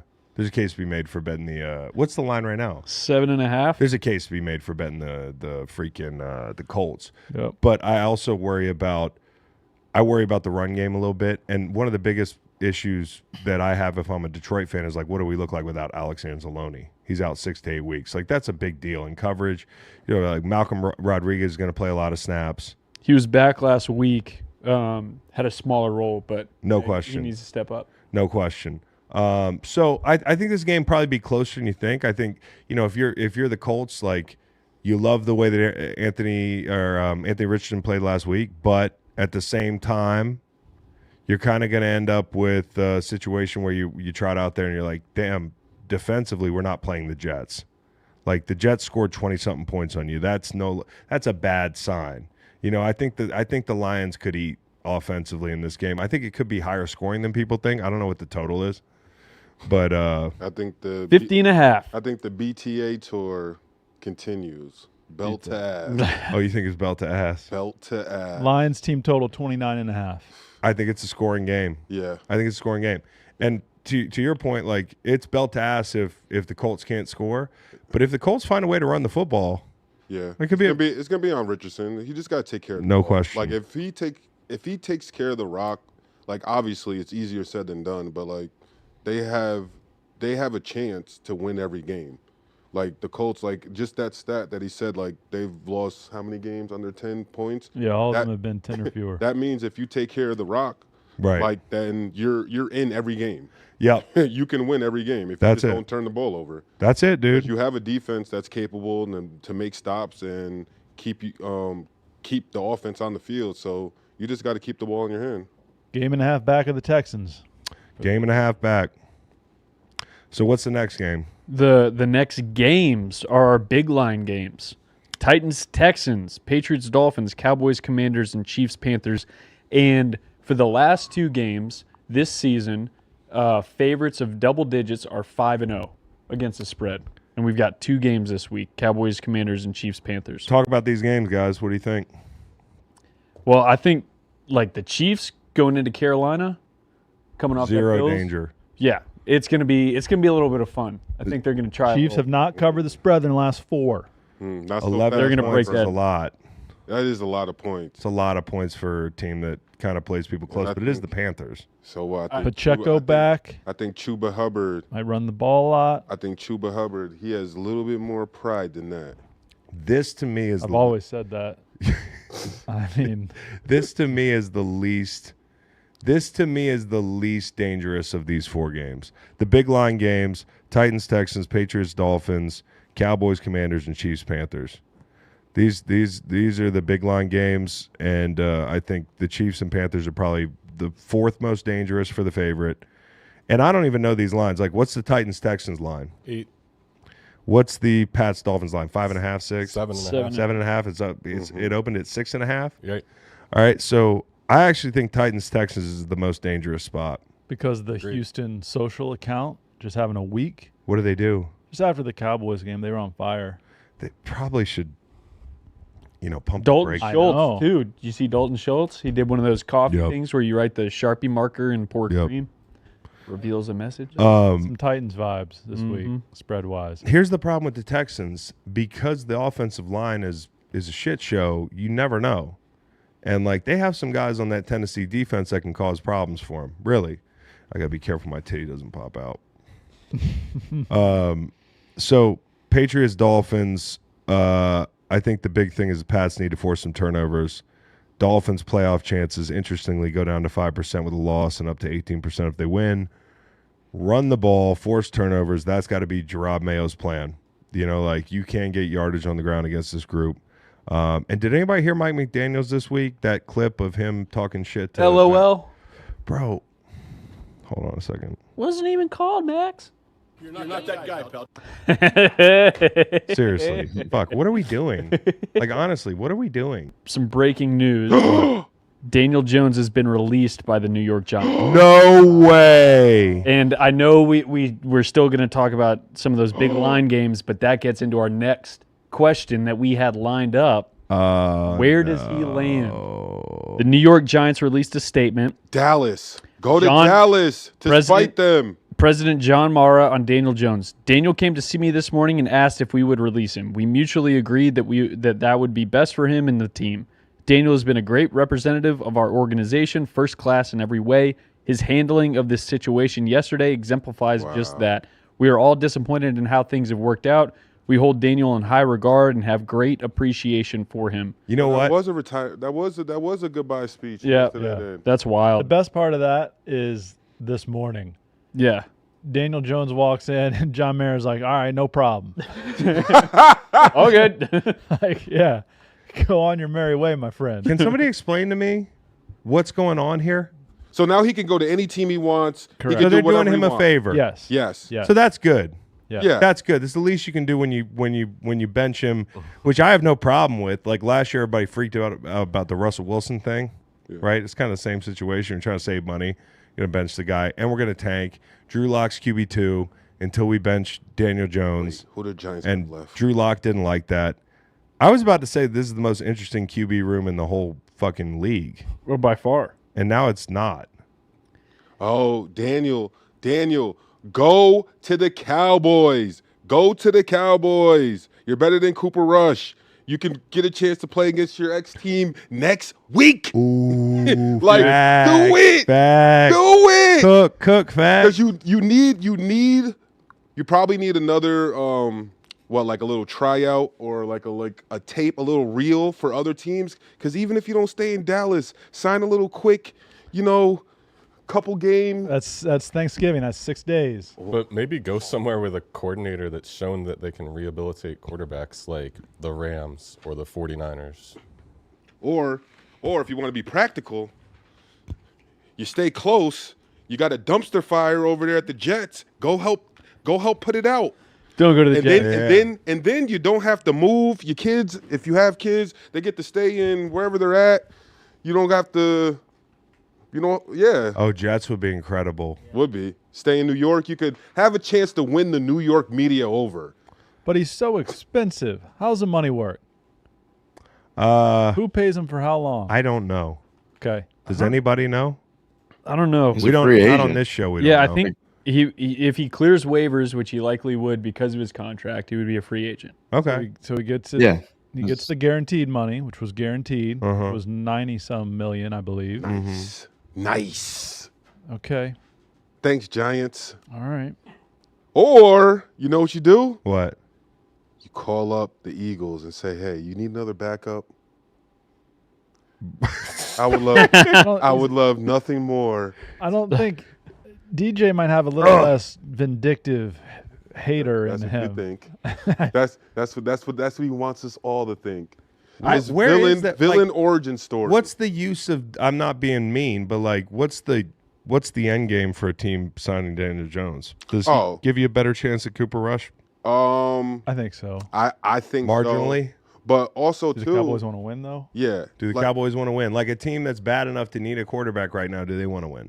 I'm thinking about more for Daniel. Like, if you're going somewhere and you think you're still a starter and you want to play, like, you might not be deemed the starter, like where the next place you go. Jacksonville. And so I would probably go where Jacksonville Jones. There's quarterback issues. And, like, it's sorry to say it, like, Dak, now you have to worry about Dak getting hurt at any moment. So, like, for a backup quarterback, I think that's a good kind of situation where if you had to step in, you still have pieces around where, like, I could work with that. You got CeeDee Lamb. You got some stuff you can kind of work with. This is going to be super interesting. Why don't you hang out for a month and wait for somebody to get hurt? That's it. Yeah. That's the right move if you're a player. For a contender. But players rarely, like, I feel like quarterbacks like him don't do that a lot. Yeah. You know what I mean? Like, you think about more the older guys. But this is funny because this is stupid. This is stupid by the Giants. It is stupid. Yeah. Because now what happens is, like, not wishing anyone gets hurt or anything like that, but it's football. Like, now if one of these quarterbacks get hurt or something happens, now you're going to have to play Drew Lock, and then you're not going to have a backup, and you're going to be in a world. But do you want to be, again, like, the question is, do you care if you're good? Obviously not. You started DeVito. Yeah. not to say that they're intentionally losing, but Drew Lock was incredulous at his locker. He was like, what the Because fuck, it's clear that they're trying to save money. Like the reason why they're not playing Daniel Jones is because if he gets hurt, they're going to owe him another $26 million or whatever it is, and they don't want to put him out there. And then Drew Lock, if we put him out there, then he's going to hit his incentives, and we're going to owe money, even though we're not going to make the playoffs. So why do we want to do that? I think take a page out of another former New York quarterback's book. Go join Geno in Seattle. Back up Geno. Have a little time. You might make the playoffs. do we care? I don't. Are we just know. talking about No. this because it's on the docket? Like, do we care? It doesn't matter. Is it one of the most inconsequential things we've discussed all day? He'll be a backup somewhere next year. If you go like this was not a Dave Brown That's hate.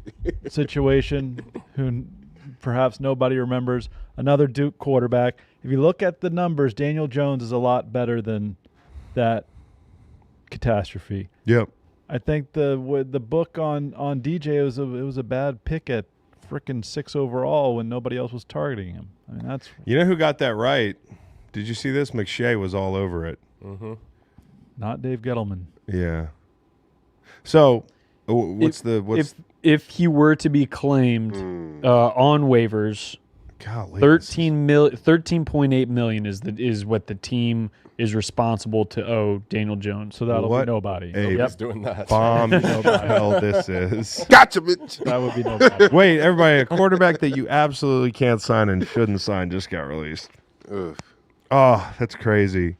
And I kind of feel bad for Daniel Jones as far as like on the scale of feeling bad for a quarterback because he's never been an asshole. You know, he's got that going for him. Mm-hmm. But I also feel like he's also been one of these quarterbacks that's just been under the microscope the whole time. They're all under the microscope. But the New York media sucks. They don't suck, but it just sucks to play in New York if things aren't going well. So I'm not gonna lie. You know where I like to see him go? I'd like to see him go on an ayahuasca retreat. I would like to see him go to He needs that. to the Steelers.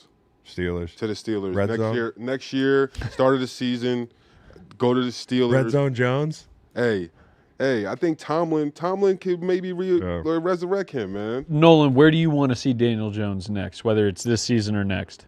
Elliot in the chat says, Yeah. Daniel Jones, get ready to learn XFL. That's incredible. Yeah, I think if he clears waivers, I mean, whether he signs with somebody this year or waits until free agency, into the offseason, I'm probably, if I'm him, I'm calling my agent and saying, look at the Sam Darnold trajectory here over the last year, 2 years, and just recreate that for me. Let me find a place I can rehab. I don't have to play next year. And then 1 year deal. And then next off season, you have your pick of situations to go to. The same way Sam Darnold did. I mean, C.J. Stroud insurance for this year. Davis Mills is the alternative. Lamar Jackson insurance. Josh Johnson's the alternative. There are a lot of iffy backups out there for contenders. Mm-hmm. Just sign them for a couple bucks the rest of the year. Couple bucks. Guys, I don't care about this. What? How I about stopped caring like 40 seconds after we found out. And that's not to like be insensitive. I'm rooting for the man, but like I just don't. I'm sorry. do you care more about the backup, now the starter in New York, Tommy DeVito? And I do care about Tommy DeVito because it's going to be good TV. Great TV. We get to see DeVito Tommy Rush. DeVito's dad again, and that whole tailgate scene that they had. Oh, yeah, we're going to yeah, hear yeah. about his plumbing company. Was he a plumber? Yep. So I had a question. A plumber. Tommy Cutlets. I tasked you guys with You wanted us to cast and name a movie about an Italian American quarterback. That's right. Mm-hmm. But but I went like biopic. I went like it's a movie. I maybe I misunderstood my own exercise, and I just made a movie about Tommy DeVito. Is it any good? I think it might be good. Okay. Do you guys have some Italian quarterback sure. movies? I got one. Who wants to go first? I'll go. We got The Paisan. It is Uncut Gems meets Any Given Sunday. QB Tommy Barbieri has led the Jets all the way to the Super Bowl, but he isn't afraid of the Eagles' pass rush. It's his old friends from the neighborhood who threaten everything if he doesn't throw the game. Oh, that's starring good. James Gandolfini's son, Michael Gandolfini. I know you're a big Sopranos fan. I am, dude. And Michael Imperioli as Uncle Paulie. Oh, who could forget Michael Imperioli? Seriously, I actually know who he is. Okay. Christopher Moltisanti. So Danny DeVito stars in Cutlets. Did Jay Leno get beat up by the mob? Yes. Yeah? I think he was. Okay. No, I dude. think What? he was No. fucked up and fell down a hill. No, I think he fell down a hill. It's No. Occam's razor. Why dude. is he staying at the Hampton Inn? That's And- my first thing too. and Like, how no, does like, a hill like- Because fall? some people like to stay at the Hampton Inn, or it was the hill drunk. only hit him on one Maybe- side of the Yeah. face? Maybe he's meeting with somebody to grab That's him. what I was drugs. gonna ask. Maybe he's That's what getting I was some gonna gear. ask. He's Like, getting some I gear. don't know about white people and how they bruise, but I've never seen a bruise like that on somebody. That was a bruise. like I've dude. never As like we get I older, bro. bruise I- Yeah, he's like an old guy. from falling. Like that can And happen. Yes. on only one side of the face?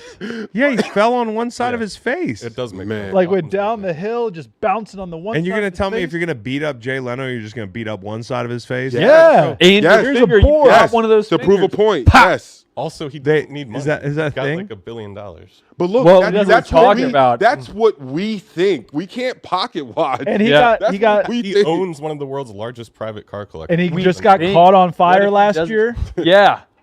Hey, I He, don't know. he got caught on fire Look at in his that, own bro. garage last year. So you think all this is mob related? Yep. Well, Because So they're here's probably my they're probably question. like, we can't kill you because you're wasn't too a- high profile. So we're gonna keep doing this to you until you pay us our money. But it's not Yes. working.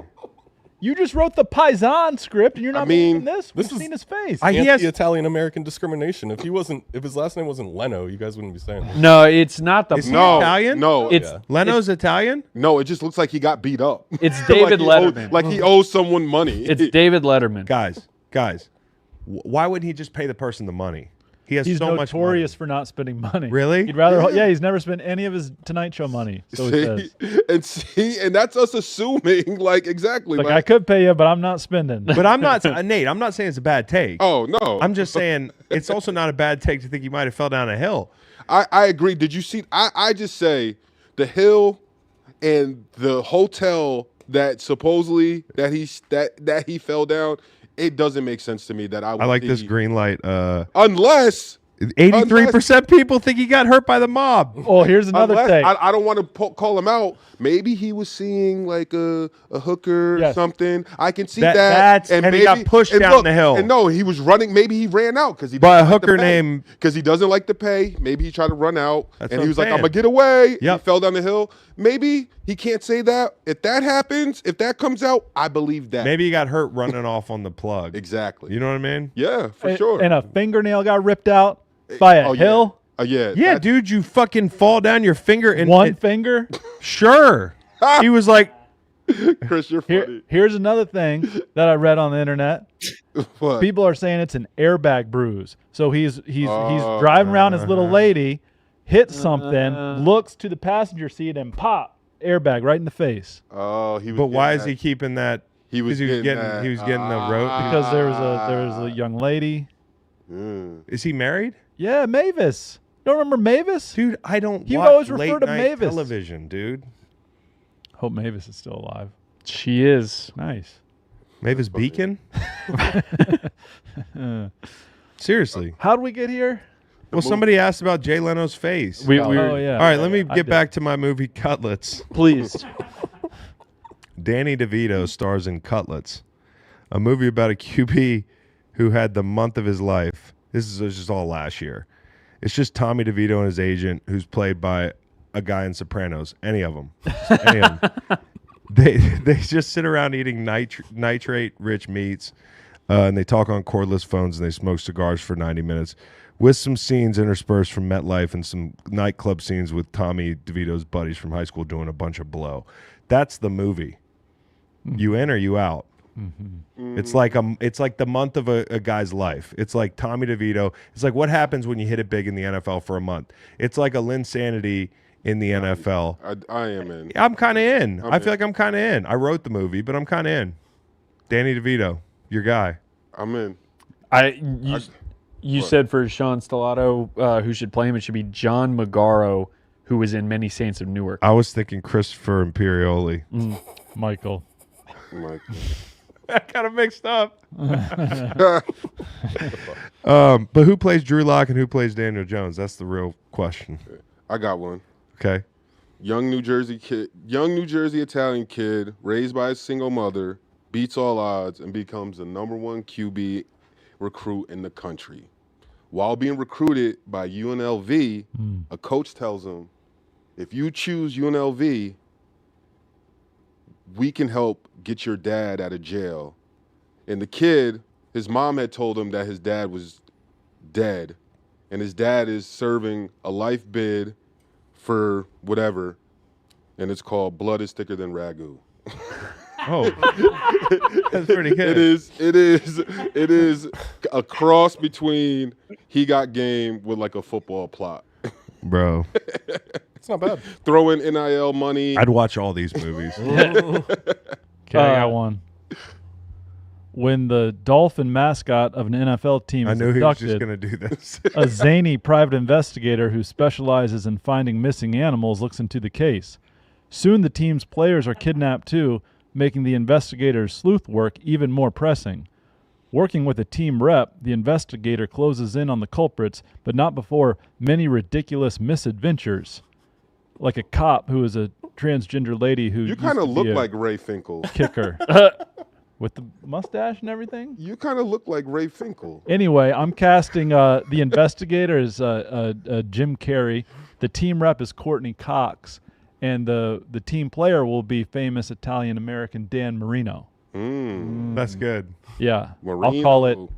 I'll call it Dan Marino. I actually was sitting here last night like, what is Macon going to do to subvert actually doing what he's asked to do? Oh! And just Some taken. No. I think it's very good. Okay. But your MO is like take the exercise and just like flip it on its head. But actually, that sounds like a pretty good movie. Thank you. That might play. Okay. I think there might be a sequel. Casting your movie, Drew Lock, played by Nicholas Holt. I don't even know who that is. He's this guy. That's good. X-Men kid. He's 6'3". Drew Lock 6'4". And Daniel Jones, played by Jacob Elordi. What about Nicholas Braun? That's good, Reed. I don't know Nicholas Braun. Nicholas Cousin Greg. Yeah, Greg. Braun. Does he have the NFL build? Skinny? I mean, I guess you hit the weights. literally looks like Daniel Jones. That's true. Who does? Nicholas Braun. I want to look him He's up. 6'7". Succession. Yeah, he's a This big guy. He's a big fella. Succession. Oh, you talking about? Yeah, he looks way too normal in that picture. He would play Daniel Jones. That's Yeah. incredible. Yeah. That's incredible. Oh, okay.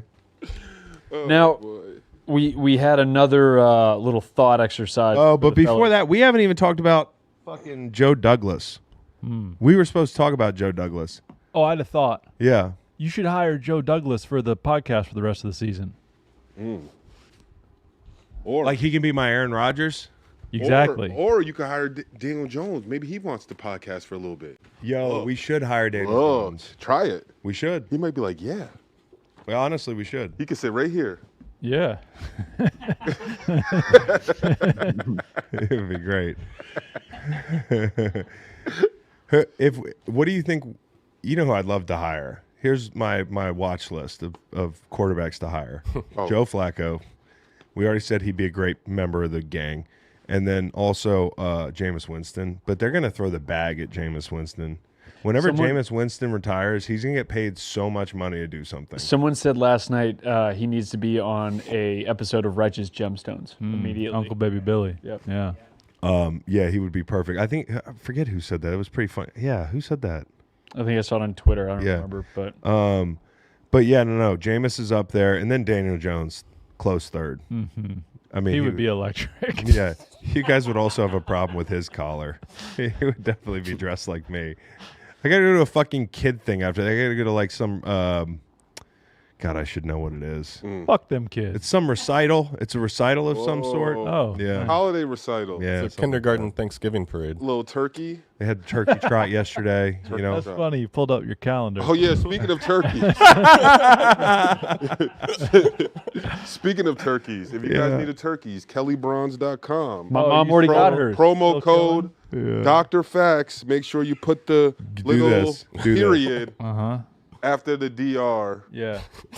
So you get your discount. Fax used to murder turkeys every year, and the best turkeys. And he still got he used to murder the best turkeys. They're the best turkeys in the country. So what was can you describe for the people, remind them what you did? They're farm raised turkeys, and it's the only farm in America that does it. This started in London and England, and they have a bunch of farms over there. This is their holiday bird. I believe they don't do Thanksgiving. They do Christmas. It is like their big holiday dinner over there.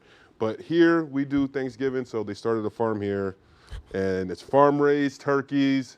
They're really good. They're expensive. They are really good. But it's worth it. How much do they cost? They're like anywhere between $10 to $13 a pound, which is very expensive. How do people feel about that? How many pounds in a turkey? That's expensive. Usually it's like turkeys. turkey. Turkeys are usually like. How does the 80 chap cents feel a about pound. $200 a turkey? If it's good, it's good. I'm telling you, it's good. I mean, I you agree. tried it. You've tried it before. Yeah. It's an excellent turkey. In fact, she used to be the Grim Reaper. Hand slaughtered by Nate. but they're hand waxed and plucked. It's a whole ordeal. It is an ordeal. It's a whole ordeal. Hit that promo code for my dog. And I can confirm that they're not celebrating American Thanksgiving in the UK. Given that we're giving thanks for I said new holiday. land and all. They No. don't. You said it right. You said it right. I was just confirming. Christmas turkeys, and it's the actual turkey that the Queen of England eats. It's like that's this brand, Kelly Braun's. Yeah. Do you think the Queen of England ate the turkey that you killed? No, they killed theirs over there. Oh, they do. Yeah. She's now deceased. It's the King of England. Okay, well he eats it. Yeah. Everybody eats it. Yeah. Pippa, even Pippa. Yeah. Pippa. Well, here's a real piece of work. Yeah. Right? Yeah. You know the royal family. Yeah, I do. I sure do. She's out there. My favorite family. Really? Yeah. Yeah. Talk to us. What's up with the redhead guy? Oh, the pedophile?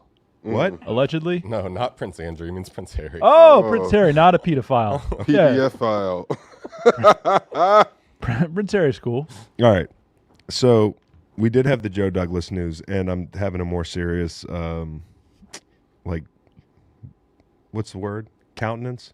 Oh, yeah. I have a serious countenance. Yeah, hard cut. Disposition. Hard cut. I'm going to talk about my friend who got axed this week by the worst organization in the world, the Jets. And so I would say, I'm sorry, Joe, but I doubt, I'm sure he's relieved. You know, when they say you're relieved of your duties, that is what that turn of phrase is for this situation, because it seems impossible to work for that owner. Seriously, it really does. Like when some of the things that came out afterwards, and just knowing what you know, Woody Johnson a couple months ago said best Jets roster in 25 years. He shot Khan the Jets roster, and I think a lot of people were on board with that.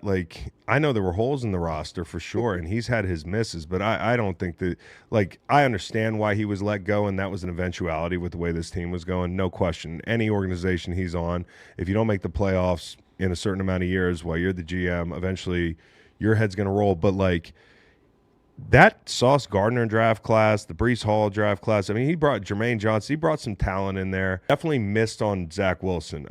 This is one thing that's interesting about that, because I was talking to somebody yesterday about it, and they were like, yeah, but the quarterbacks. It ain't Zach Wilson who got him killed. It's Aaron Rodgers. Because here's my opinion on the Zach Wilson thing. I certainly am not making excuses for picking Zach Wilson, but what I am saying is, unless you said do not draft a quarterback this year, that draft – you would also get fired as the GM. And find me people that the take was when they were sitting at number 2 with Sam Darnold era ending, that we're going to stand pat and not draft a quarterback. If you were one of those people, then you can certainly rain down hellfire on Joe Douglas for drafting Zach Wilson. But everybody, I mentioned Todd McShay being right about Daniel Jones. Guys like Tom McShay were all over it. And my point is, Trevor Lawrence was gone. And, even if you draft Trevor Lawrence, people are looking at you sideways. Who would you have drafted in that draft? Mac Jones? I don't know, who's the guy? You know what I'm saying? Didn't Purdy go last in that draft? Yeah, unless you're saying you should have drafted Purdy or Yeah. Was that the Fields draft? Yes. Yes. So maybe Justin Fields definitely would have been a better pick. But I think no matter what, you're where you are now. And you're probably where you are with last year was your best opportunity. You had younger, like a year younger Aaron Rodgers, whatever that means. And he hadn't popped his Achilles yet. If he had played that season, I think that team was going to the playoffs with the defense the way it was. I heard he wanted to extend Bryce Huff. They wouldn't let him bring Bryce Huff back. I heard like some of the decisions. I heard, and this is an Athletic article, right, Nolan? I sent you this article. This is Diana Rossini article. And certainly the sources could be Joe Douglas and Robert Saleh, right? But I trust those two men. I think they have integrity. And I think there's a lot that was going on behind the scenes that probably hamstrung Joe Douglas and this entire working organization by the owner. He's one of the worst owners in football.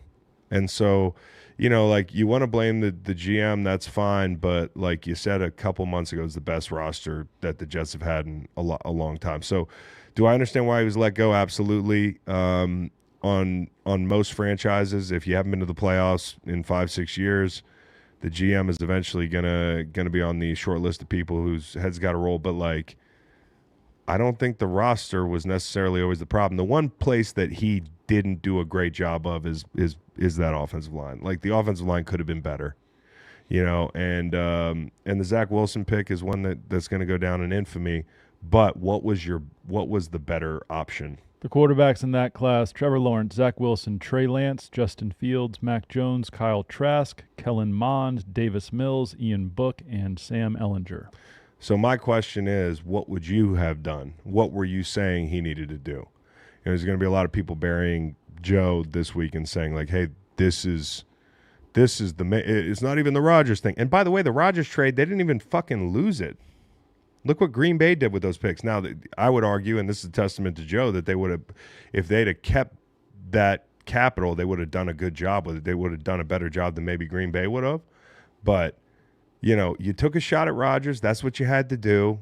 You made your bed, and now you sleep in it, right? And it ultimately comes down to execution, and Rodgers getting hurt last year, and the team just honestly being a shit show. That owner is a shit show, and so is the organization. And so like Joe Douglas, he's looking for a job and he's on the street, but I'm a big fan of Joe's, and he was a big part of our Super Bowl year, like bigger than people realize. Like the vets that he brought in and some of the calls that he made that were integral to me having a ring. I'm not going to say anything bad about Joe. I love Joe. Do you think you can call me biased, and maybe I am. Maybe there's a reunion in Philly for him? Oh, I think he's going to be back. I think he's going to be back in Philly or Baltimore pretty soon. Or maybe Greenlight. Or maybe Greenlight. Greenlight. We're going to need a bigger the rest chair. of the season. Yeah. Just the rest of the season. That dude looks like he could still carve somebody out of the D-gap, dude. But we love Joe. He's a great dude. Friend of the program. Yeah. Been on twice. Did the Pack kill it with that trade? Dylan Murphy, pull that trade up. I'd like to see that. Maybe I didn't look close enough. You could be right. I didn't think anybody won that trade. I could be dead wrong. It's happened before. Well, while we pull that trade up, we'll do whatever's next. Next, we're going to build the perfect stadium. Did it last week. Barge on the Rhine River in Basel, Switzerland. Yeah, I don't. You know what? I'm out on that. Presented by Chuck's Cherries. I think it's Friday. I think we just enjoy our Friday. Give me a hell yeah. Hell yeah. Hell yeah! I don't think there's anything more that we need to talk about today. All right, we just need to do a thank you to BetMGM. Oh, thank you to BetMGM. Because they're number one. Let's check it out. You should go through your soundboard too before it's over.